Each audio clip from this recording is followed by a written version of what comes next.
मित्रांनो, जे विद्यार्थी शासकीय नोकरीचे स्वप्न बाळगत आहेत आणि ज्यांचं शिक्षण कमी आहे, उदाहरणार्थ जे 7वी पास आहेत, 10वी पास आहेत, 12वी पास आहेत, त्यांचंही शासकीय नोकरीचं स्वप्न आहे, अशा विद्यार्थ्यांना ही गोल्डन संधी प्राप्त झालेली आहे।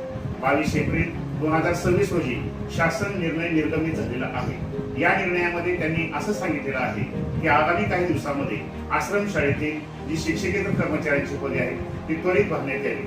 मित्रांनो, या GR मध्ये असाही उल्लेख केलेला आहे की ज्या संस्था आहेत जिथं ज्यांच्या आश्रमशाळा आहेत त्या आश्रमशाळांच्या संस्थापकांनी किंवा संबंधित संस्थेने याची जाहिरात तयार करावी, त्याला प्रादेशिक संचालनालयाकडून मान्यता घ्यावी आणि त्यांची पुढची कारवाई करावी।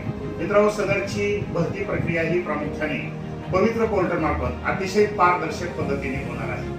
त्यामुळं आपलं शासकीय नोकरीचं कमी शिक्षणावर सुद्धा असणारं स्वप्न पूर्ण होणार आहे। सदरच्या जाहिराती काही 2-2.5 महिन्यामध्ये निघू शकतात, परंतु एक आहे, जाहिरात निघाल्यानंतर अनेक विद्यार्थी अभ्यास करत असतात। मात्र जे विद्यार्थी जाहिरात निघणार आहे असं समजून आतापासूनच अभ्यास करतात ते या परीक्षेमध्ये यशस्वी होत असतात। मित्रांनो, ही भरती पवित्र पोर्टल मार्फत होणार असल्यामुळे यामध्ये तुम्हाला 4 महत्त्वाचे घटक जे अभ्यासक्रमाचे असतात ते आतापासूनच व्यवस्थित तयारी करून ठेवा। विशेषतः आपल्याला माहिती आहे की या परीक्षेमध्ये 4 महत्त्वाच्या घटकामध्ये इंग्रजी व्याकरण हा एक महत्त्वाचा घटक असतो की ज्याच्यावर 25 प्रश्न असतात आणि 50 गुण असतात।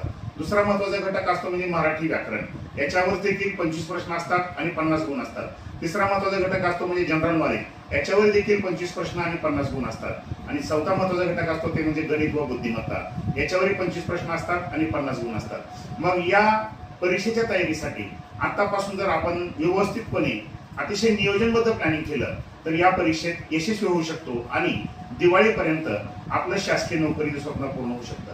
मित्रांनो, संधी प्रत्येकाला मिळत असतात, परंतु आलेल्या संधीचा जो सोनं करत असतो तोच यशस्वी होत असतो। आपल्याला माहिती आहे की महाराष्ट्रामध्ये दरवर्षी विद्यापीठाच्या माध्यमातून 15 लाख विद्यार्थी पदवीचं शिक्षण घेऊन बाहेर पडत आहेत। मात्र शासन सगळ्यालाच नोकरी देऊ शकत नाही।